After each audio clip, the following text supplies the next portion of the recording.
Agora que nós vimos o contexto que antecede aquele portanto, podemos voltar para o nosso texto a fim de entender a resposta do apóstolo Paulo. Portanto, vocês já não são estrangeiros nem forasteiros, mas concidadãos dos santos.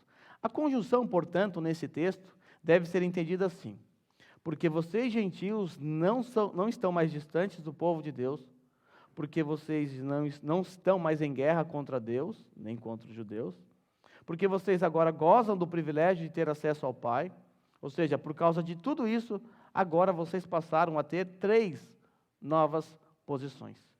Esse, portanto, aponta para as 3 novas posições que os gentios receberam em Cristo. A primeira posição é que nós, os gentios, passamos a pertencer à nação de Israel, o povo de Deus. Os gentios em Cristo, eles deixaram sua posição de estrangeiros, de forasteiros, de imigrantes, e receberam a cidadania israelita. Quero que você dê um salto aí, lá para o versículo 6. Paulo, quando está explicando acerca do mistério, que é o Evangelho, ele diz assim: significando que, mediante o Evangelho, os gentios são co-herdeiros com Israel, membros do mesmo corpo e co-participantes da promessa em Cristo Jesus. Olha a condição dos gentios em Cristo Jesus. Somos co-herdeiros com Israel. Não são 2 povos, apenas um único povo. E esse único povo é um único corpo que é composto por gentios e judeus. E ambos são co-participantes da promessa em Cristo Jesus. Como nós vimos anteriormente, Deus na antiga aliança havia escolhido Israel para ser o seu povo particular. Nós vimos que a partir desse povo viria o descendente da mulher, lá de Gênesis 3,15, aquele prometido, aquele que foi prometido no pacto da graça. Nós não devemos nos esquecer que nós, a igreja de Cristo, passamos a ser o verdadeiro Israel de Deus em Cristo Jesus. Lembra do texto de Romanos capítulo 2, versículo 28 até 29?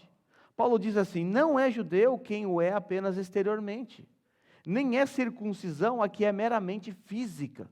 Não, judeu é quem o é interiormente, e circuncisão é a operada no coração, pelo Espírito, não pela lei escrita. Para esses o louvor não provém dos homens, mas de Deus. Paulo diz que judeu é aquele que o é interiormente, e circuncisão é a circuncisão operada no coração. Nós sabemos que essa circuncisão do coração é uma referência ao novo nascimento, à regeneração. Então todos os crentes passaram a ser o verdadeiro Israel de Deus, o verdadeiro povo, o verdadeiro judeu. Em Romanos 9, do 1 ao 9, o apóstolo Paulo diz assim: digo a verdade, em Cristo não minto. Minha consciência confirma no Espírito Santo. Tenho grande tristeza e constante angústia em meu coração. Por que Paulo está angustiado? Ele diz aqui a razão.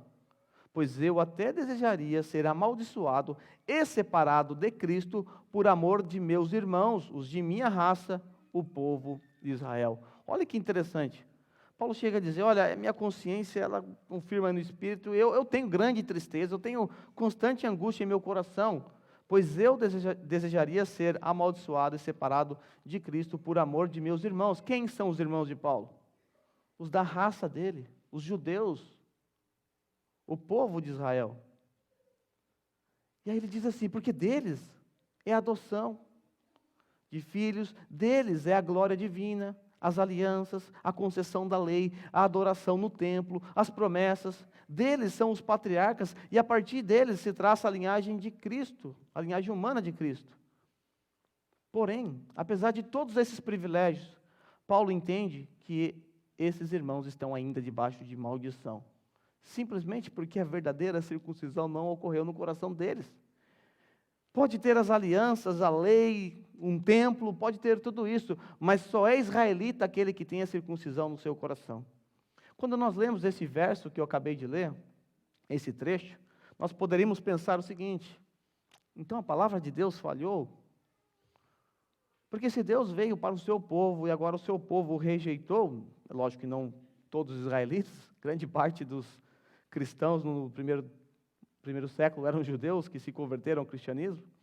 Mas a impressão que nós temos, às vezes, é de que, puxa, será que Deus não falhou então? Deus criou o seu povo, a nação de Israel, escolheu, separou esse povo do uso comum para o uso sagrado, um povo especial, uma nação santa, e de repente nós chegamos lá em João 1:11 e lemos que ele veio para que era seus, mas os seus não receberam. Bem, se nós analisarmos esse texto de Romanos, pensando se tratar de Israel físico, Israel território, então, de fato, a palavra de Deus falhou, se olharmos por essa ótica.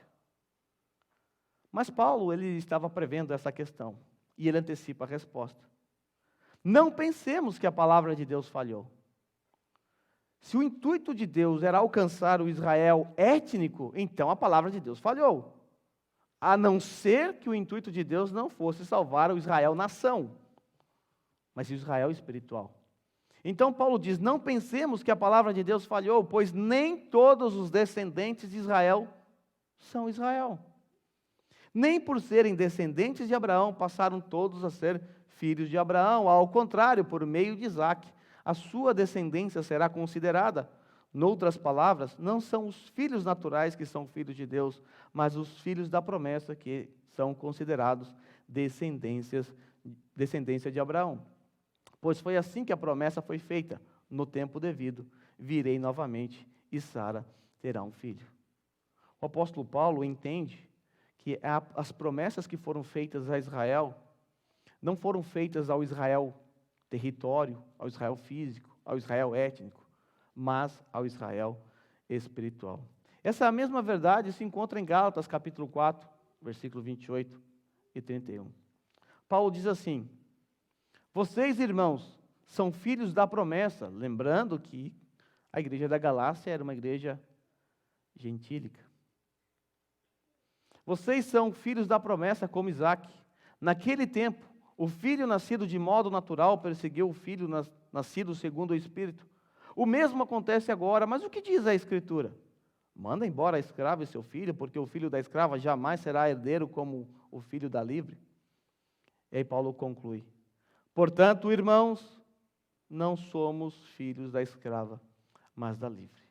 Paulo está dizendo isso a uma igreja gentílica. Lembra quando eu preguei nos versículos 11 e 12? Eu pedi para vocês, naquela ocasião, prestar bastante atenção no tempo verbal usado por Paulo.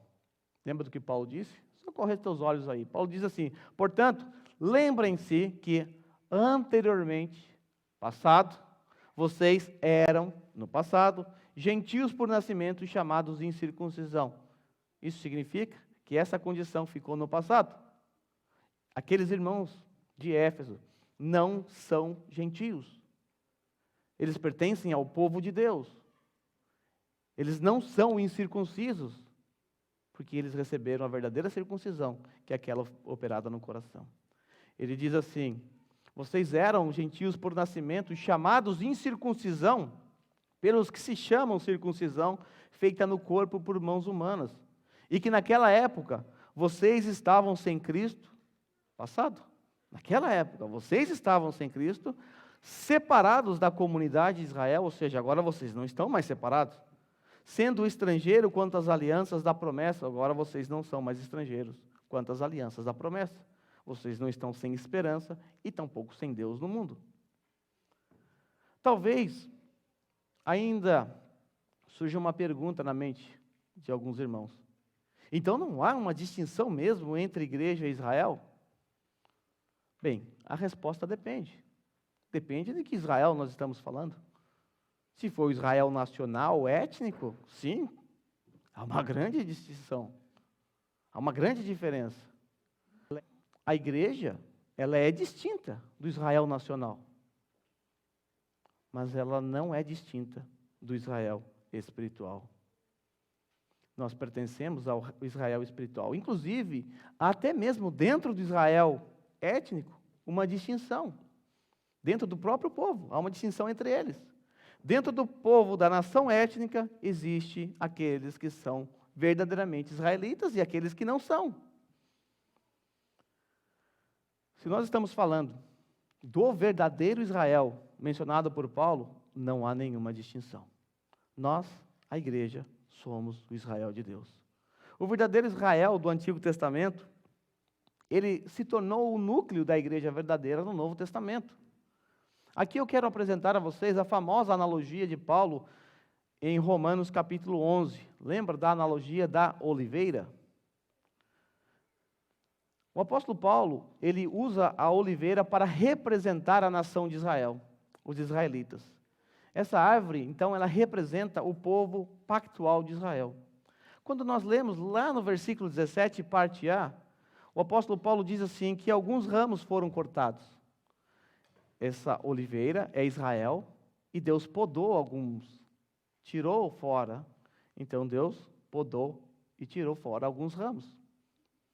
Israelitas que não eram de fato israelitas. Então Deus está fazendo uma poda aqui.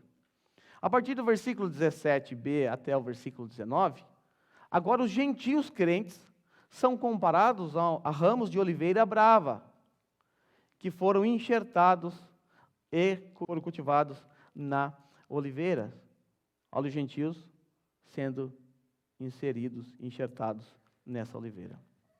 Paulo diz assim: e você, sendo oliveira brava, foi enxertado entre os outros e agora participa da seiva que vem da raiz da oliveira cultivada.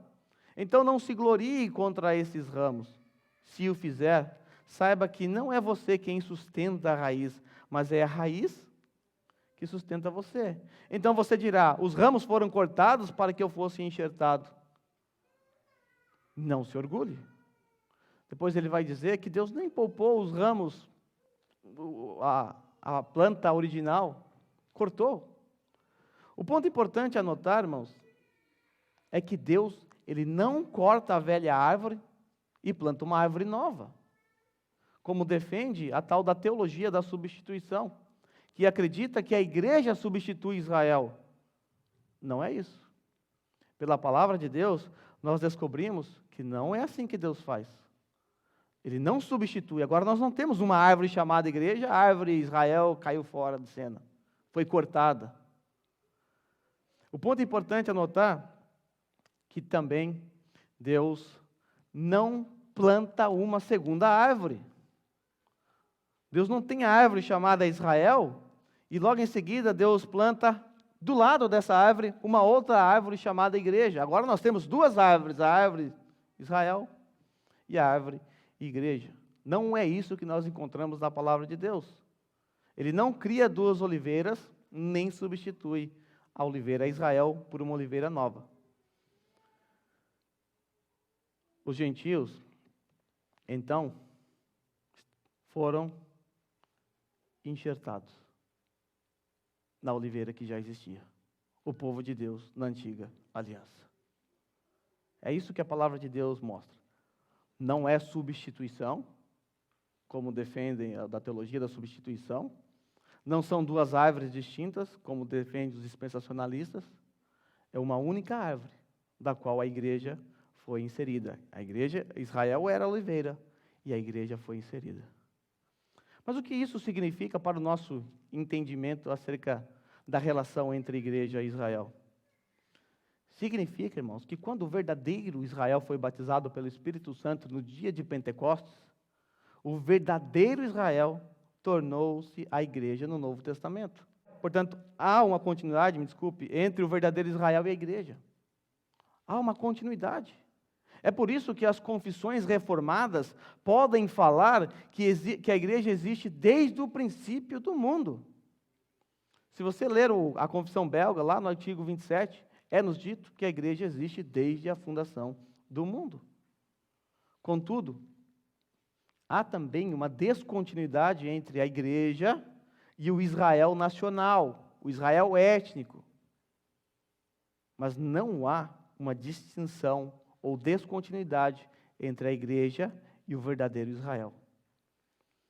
Voltemos para o texto da